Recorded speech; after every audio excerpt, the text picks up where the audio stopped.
तो बच्चों आज हम लोग बात करने जा रहे हैं व्हीटस्टोन ब्रिज की, और इसे आप किरचॉफ्स लॉ के एक एप्लीकेशन की तरह भी देख सकते हो। ठीक है, व्हीटस्टोन ब्रिज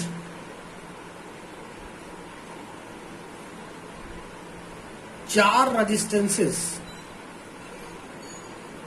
का एक ऐसा ग्रुप है जो किसी पैरेललोग्राम की साइड पे लगे हुए हैं। एक की वैल्यू है R1, ये है R2, ये है R3, ये है R4, राइट। अच्छा, इसके बीच में आप लोग एक गैल्वेनोमीटर लगा लीजिए, जिसका रेजिस्टेंस, इस गैल्वेनोमीटर के कॉइल का रेजिस्टेंस कैपिटल G है। वैसे इसका सिंबल भी G ही होता है, राइट। और ये दो डायगोनल के क्रॉस क्या लगाना है आपको, गैल्वेनोमीटर, और बाकी जो दो डायगोनल है इसके क्रॉस आप लोगों को सप्लाई देनी है। सप्लाई चाहे तो आप एक रियोस्टेट की हेल्प से दे सकते हो, क्योंकि अभी हमें यहाँ पे थ्योरी समझानी है तो इस वजह से हम ज्यादा इसमें वो नहीं कर रहे हैं। ये लीजिए, एक की लगा देते हैं आपके लिए यहाँ पर। ये की है, ये बैटरी है, पॉजिटिव नेगेटिव, राइट। अब व्हीटस्टोन ब्रिज का जो मेन काम है वो यही है कि इन चारों में से अगर कोई रेजिस्टेंस अगर अननोन है तो आप उसकी वैल्यू निकाल सकते हो। ठीक है, तो यहां से मान लीजिए आई करंट गई, जब यहां पर पहुंचेगी तो ये दो जगह बटेगी, I1 इधर चली जाएगी और I2 इधर चली जाएगी। ये पॉइंट ए, जरा नेमिंग कर दूं मैं पहले, A, B, C and D, right. और जब करंट ये I1 जब ये यहां पर पहुंचेगी पॉइंट बी पे, तो इसको फिर से दो रास्ते मिलेंगे। ऐसा है कि आप इधर भी कर सकते हो ये काम, कि जो I2 जब यहां पर पहुंचेगी तो भी इसको दो रास्ते मिलेंगे। ठीक है, तो यहां पर आपको एक बात याद रखनी है कि जो करंट होती है, इलेक्ट्रिक करंट, वो हमेशा हाई पोटेंशियल से लो पोटेंशियल की तरफ चलती है। यानी अगर मैं ये मान लूं, अभी मैं सिर्फ मान रहा हूं, अगर मैं ये मान लूं कि पॉइंट बी का पोटेंशियल हाई है और पॉइंट डी का पोटेंशियल लो है, तो करंट आपकी जो I1 करंट जब यहां पे पहुंचेगी तो इसका कुछ हिस्सा इधर चला जाएगा। मान लीजिए I3 हिस्सा इधर चला गया और बाकी बचा हुआ I1 माइनस I3 वो इधर निकल गया। Is that clear? जब अगर इस पॉइंट डी का अगर पोटेंशियल अगर आप ज्यादा मान के चलते तो ऑब्वियस सी बात है, इस I2 का कुछ हिस्सा इधर की तरफ जाता और बाकी बचा हुआ इधर की तरफ निकल जाता। तो हाल फिलहाल तो अभी इसका पोटेंशियल हाई है, इसका लो है, तो इसका मतलब ये जो I1 करंट यहां आएगी ये दोबारा से लो से हाई पोटेंशियल की तरफ तो नहीं जा सकती है, तो इसका मतलब इसको तो बेचारे को उधर ही जाना है। ठीक है, और एक करंट ये I3 इधर से आ रही है, राइट। तो जो KCL है, KCL के अकॉर्डिंग इस जंक्शन पर जो करंट आ रही है और जो करंट जा रही है, मतलब ये दोनों करंट ऐसे आई तो ये दोनों मिलके इधर की तरफ निकल जाएंगी, I2 प्लस I3, राइट। जब ये करंट यहां पर पहुंचेगी इस जंक्शन पर, तो यहां से आ रही है I1 माइनस I3 और इधर से क्या आ रही है I2 प्लस I3, दोनों का सम इधर की तरफ जाएगा, ये कट गया है ये, तो I1 प्लस I2 करंट जा रही है। आप जरा ध्यान से देखें, जो I की वैल्यू है वो I1 प्लस I2 के इक्वल ही है। ये जैसा कि मैं पहले भी आपको बता चुका हूं कि बैटरी जितनी सप्लाई देता है एग्जैक्ट उतनी सप्लाई से वापस भी लेती है, ना एक पॉइंट कम ना एक पॉइंट ज्यादा। ठीक है, अब जरा हम इसमें KVL अप्लाई करें। अप्लाइंग KVL, ध्यान दीजिएगा, इसमें चार जंक्शन है और चारों जंक्शन पर जो KCL है वो पहले से ही मैंने सेटिस्फाई कर दिया है। KVL अप्लाई करने से पहले हर जंक्शन पर KCL सही से सेटिस्फाई होना चाहिए, यानी कि sum of incoming current is equal to the sum of outgoing current, right. तो applying KVL in the mesh ABDA, तो अब आप लोगों को तो पता ही है, I1 R1 फिर इधर की तरफ ऐसे चलेंगे, ऐसे, फिर ऐसे। तो चूंकि मैंने गैल्वेनोमीटर के रेजिस्टेंस को कैपिटल जी मान रखा है, तो इसका मतलब ये हो गया कि इसमें जो करंट होगी वो मतलब पोटेंशियल ड्रॉप होगा इसके क्रॉस I3 इंटू जी होगा। फिर ये ऐसे आए, फिर हम जब इधर की तरफ जाएंगे तो करंट की डायरेक्शन उल्टी पड़ रही है, हमारी ट्रेवलिंग ऐसे है, करंट ऐसे है, तो इसका मतलब ये नेगेटिव आएगा। Minus I2 R2 is equal to, अब देखिए सिग्मा IR आपने सॉल्व कर लिया है, sigma IR is equal to किसके होता है, सिग्मा E के, राइट। तो सिग्मा IR इधर की तरफ सॉल्व हो गया, इक्वल टू सिग्मा E। अब बैटरी देखिए कोई है कि इसमें कोई सी सेल नहीं है, तो इसका मतलब EMF इसका 0। बात समझ में आ गई? बिल्कुल ठीक इसी तरह से अगर आप KVL अगर आप इस वाले मैश में अगर अप्लाई करो, है ना, इन closed loop, right, B C D A B, right. तो चलिए अप्लाई करिए जरा। IR3 I1 minus I3 into R3, फिर ऐसे जाएंगे तो इसकी डायरेक्शन उल्टी पड़ जाएगी, तो ये नेगेटिव होगा, minus I2 plus I3 into R4। इससे पहले वाला लेक्चर आपको याद ही होगा, ये भी हो जाएगा, minus I3 into G is equal to, इसमें भी कोई सेल नहीं है तो ये 0 हो गया। ये है इक्वेशन नंबर 1 और ये है इक्वेशन नंबर 2। अब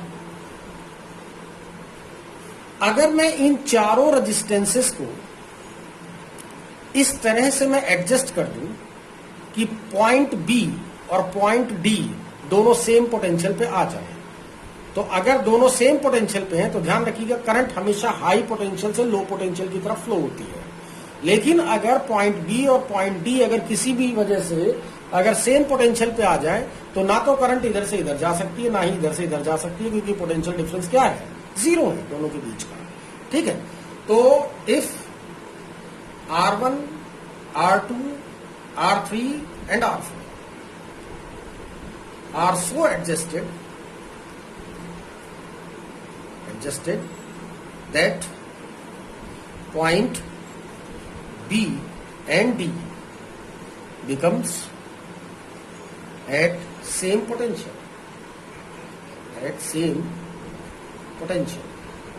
then we have, अगर पॉइंट B और D अगर सेम पोटेंशियल पे आ जाए तो इसका मतलब क्या होगा कि I3 की वैल्यू क्या होगी, 0, यानी कि इसके अंदर कोई करंट आपकी नहीं जाएगी। It means that is I3 becomes 0, है ना। तो अगर ऐसा हो रहा है कि अगर इसके अंदर कोई भी करंट नहीं जा रही है, यानी कि दोनों सेम पोटेंशियल पे हैं, तो इसको हम बोलते हैं बैलेंस्ड व्हीट स्टोन ब्रिज। क्या बोलते हैं, balanced Wheatstone bridge, right. तो बैलेंस्ड व्हीट स्टोन ब्रिज के लिए अब आप आगे चलेंगे तो इक्वेशन नंबर 1 और 2 फॉर इन दिस कंडीशन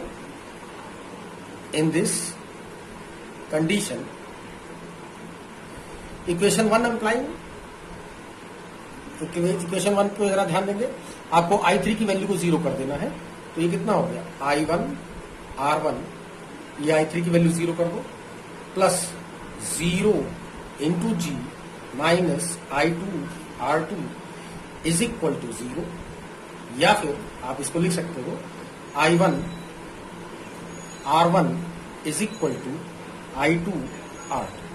ठीक है, ये हो गया इक्वेशन नंबर 3। और इक्वेशन नंबर 2 क्या इंप्लाई कर रहा है, बैलेंस्ड कंडीशन में, एंड इक्वेशन 2 इंप्लाइंग क्या इंप्लाई कर रहा है बताएं, I3 की वैल्यू को 0 करिए, तो I1 minus 0 into R3 minus I2 plus 0 into R4 minus I3 की तो वैल्यू 0 ही है, 0 इंटू जी, तो क्या ये क्या अप्लाई कर रहा है, I1 R3 और ये I2 R4, I1 R3 is equal to किसके हो जाएंगे, नेगेटिव है, इसको इधर ले जाइए दूसरी तरफ, सॉरी इक्वल टू 0 लिखना मैं भूल गया हूं यहाँ पर। हाँ, तो कितना हो गया ये I2 R4, is that clear. ये हो गया इक्वेशन नंबर 4। ठीक है, तो अगर आप इक्वेशन 3 और 4 को अगर डिवाइड कर दें dividing equation 3 by 4, then we get I1 R1 upon this equal to this upon this. I1 upon I1 R3 और ये हो जाएगा I2 R2 upon I2 R4. ये कैंसिल हो रहा है, ठीक है। तो ये रिजल्ट आ गया R1 upon R3 is equal to R2 upon R4, या फिर आप इसको ऐसे भी लिख सकते हो that R1 upon R2 is equal to R3 upon R4। Overall जो कंडीशन है वो ये है कि जो साइड का जो रेशो है रेजिस्टेंसेस का वो इक्वल आना चाहिए, यानी this upon this equal to this upon this के हो, या this upon this is equal to this upon this के हो, या this upon this equal to this upon this के हो, या this upon this equal to this upon this. समझ में आ गई बात? This upon this equal to this upon this, right. तो कहने का मतलब ये है कि सबसे ज्यादा आसान तरीका ये है इसका कि जो है आप आमने सामने की जो साइड है इनका मल्टीप्लाई कर लो। R1 R4 is equal to R2 R3। आप ध्यान देखिए जरा, यहां से कंडीशन आ रही है, अगर दोनों को क्रॉस मल्टीप्लाई कर ले तो R1 R4 देखो क्रॉस मल्टीप्लाई करिए is equal to R2 R3। तो कुछ भी हो ये बैलेंस्ड व्हीट स्टोन ब्रिज की कंडीशन है, और ये बैलेंस्ड कंडीशन में जब ये व्हीट स्टोन ब्रिज जब बैलेंस हो जाता है तो इनमें से अगर कोई से 3 रेजिस्टेंसेस की अगर वैल्यू आपको पता है तो आप चौथे की वैल्यू को आसानी से निकाल सकते हो इस रिलेशन के अकॉर्डिंग या इसके अकॉर्डिंग, ठीक है ना। अच्छा, यहां पर मैं एक बात और थोड़ा सा एडिट करना चाहूंगा कि जरूरी नहीं है कि व्हीट स्टोन ब्रिज आप इसी तरह से बनाओ जैसा कि मैंने बनाया है। व्हीट स्टोन ब्रिज बनाने के लिए आप ध्यान दीजिएगा, व्हीट स्टोन ब्रिज बनाने के लिए आप ऐसे भी बना सकते हो, जैसे कि मैं एक बार आपको बना के दिखा दूं। यहाँ पर पहले मैंने कैसे बनाया था, ऐसे बनाया था मैंने, ठीक है। ये बीच में मैंने गैल्वेनोमीटर लगाया था और यहाँ से मैंने सप्लाई दे दी थी, ठीक है ना। अच्छा, ये है R1, ये है R2, ये है R3, ये है R4। अगर आपके पास जगह कम है तो आप इस तरह से भी बना सकते हो, राइट।